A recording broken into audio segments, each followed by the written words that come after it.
In this segment, we're going to be talking about individual decision making.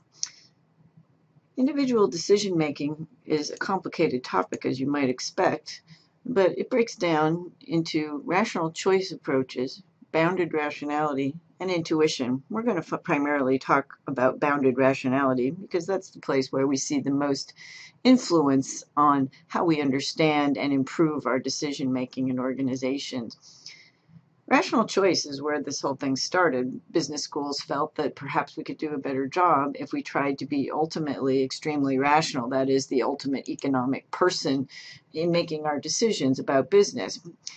Unfortunately, there's some serious issues with people and doing this. People are limited in terms of their ability to make rational choice in its explicit context work correctly. So here's a couple of things that we might find as being problematic. In the rational choice paradigm, we're supposed to be optimizing. Of course, that's subjective. That is, we're optimizing the goals that we wish to achieve, not optimizing in terms of some higher ideal. But even that, even if we accept that these are subjective goals, there's problems with optimizing, and they're pretty much demonstrated here with these pictures. Information. People drown in information very quickly. They're not tremendous information processors. We are able to think about and process 7 plus or minus 2 items of information in our short-term memory. That doesn't mean we can't use more and don't use more, but that does mean that it's going to create some problems for the rational approach to decision making. The sand picture, the sand dune picture really means that our preferences don't stay tremendously stable either. That is, as soon as we make a choice, we tend to feel as if another choice that we decided not to take is going to be a better one. We also, from day to day, have different preferences depending on what salient information is in our mind. None of this means that we should not try to make better decisions. It just means we have a better shot at making better decisions if we understand our tendencies in terms of how we make decisions. So we'll talk a little bit about bounded rationality in this segment to give us a better idea of that. Bounded rationality is similar to what Herbert Simon, a famous Nobel laureate of Carnegie Mellon, called satisficing.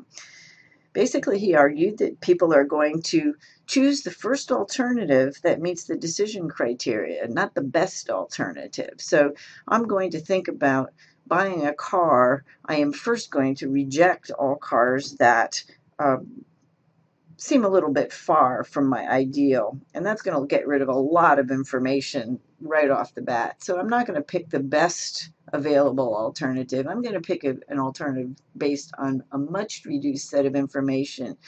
So I'm going to think about initial criteria, say price, color, body type, repair record. That's 4 dimensions. We could think of at least 10 others very quickly. I'm going to pick my most important priorities, and I'm going to essentially choose the first alternative that meets those. It's got the price I want, it's got the color I want, it's got the body type I want, and it has a reasonable repair record. It may not be that we absolutely choose that first one, but we're going to reduce our information search a great deal in a way that is not consistent with a rational decision-making model. Okay, so how is it that we are making these decisions? How is it that we decide, sometimes totally unconsciously, that we're not going to examine a significant amount of information in a problem? So heuristics are the way that we do this. That is, we come up with some simplified rules of thumb. These tend to be generic that we're talking about here that make decisions a lot easier for us. So a rule of thumb is a simplified rule for making a decision. In this case, it might be that I'm not going to hire anybody who didn't grow up in New Jersey. It would be a very simplified rule of thumb for making a decision where I think I'm going to get people that fit into my organization. Now, we don't really care about heuristics except that they lead to bias or error in a systematic direction. So If my heuristic is I want to hire people who are similar to me, I'm going to make a very systematic bias in terms of not having very many young people in my recruitment pool or very many males in my recruitment pool and so on. Those are systematic errors. Random error we can't do anything about. We're hoping it averages out over time. So we're going to talk about a couple of specific ways that we come up with simplified decisions by using heuristics. And the first one is framing. The second one is anchoring bias. So in framing, we got a picture of a horse race here because it's a good example. Decisions that are framed as gains are subject to conservative approaches. That is, I am going to do what I can to preserve the gains that I have already achieved, and that means I'm going to make a very conservative approach to keep those gains. If I frame my decision as a loss, I'm much more likely to take a risky approach. So let's talk about that for just a minute in the context of the horse race. So let's say I go to the track and I've got $2,000 in my pocket, and after a couple races I've got $3,000 in my pocket. What I'd like to do is preserve that $1,000 that I have gained, right? I have gained $1,000 in that example. And the way I'm going to do that is to either stop betting or reduce my betting on subsequent races. Let's say same situation. I go to the track and I have, I came with $2,000 and now I only have one. So here's the problem. I don't want to go back home with less than I came with. What I want to be able to do is at least go back with as much as I came with. I'd like to win more. I'd like to get a gain, but at least I have to have as much in my pocket as I did when I got there. So I'm going to take my last $1,000 and I am going to bet like crazy for the rest of the races to try and make up that 1,000 that I see as a loss. Needless to say, that's a risky approach, especially when you know how inconsistent horses can be in a horse race. So the problem here is that I'm taking a very risky approach, and it's not really likely to get me the result that I want. So decisions framed as gains, I want to be conservative, or I am conservative. Decisions framed as losses, I'm subject to being very risky. What does that have to do with business? Well, the stock market is a perfect example. If you look at your individual portfolio, a lot of times what happens is you look at a stock in which you have gained a great deal, it's gone up a lot, and you're saying, well, I want to consolidate those gains. Let's sell at least some of that, maybe all of it, and consolidate those gains. That's a conservative approach. It says, okay, so I've made some money. I want to make sure that that money stays with me. I'm going to take my money out of these stocks instead of continuing to take the risk that it will go back down. On the other hand, of course, if I have my portfolio and I look at some stocks that are at this point at a loss, they're underwater, one of the things I tend to do is hold on to them until they get back to the point at which I bought them, because I'm not willing to take that loss. These stocks may never go back to where I bought them at. They may go down to zero, but I'm going to hold on to them for a very long time until I give up, because I do not want to take that loss. So I'm taking a risky approach on a stock that's already showing a losing pattern by holding on to it, whereas a stock that's holding a winning pattern, I'm going to sell, and at that point, the good ones are going out of my portfolio and the bad ones are staying in, and this can be demonstrated over and over again, and of course in other contexts too. So framing is one of the ways that our heuristics can lead us to making poor decisions, less than rational decisions. Here's another one.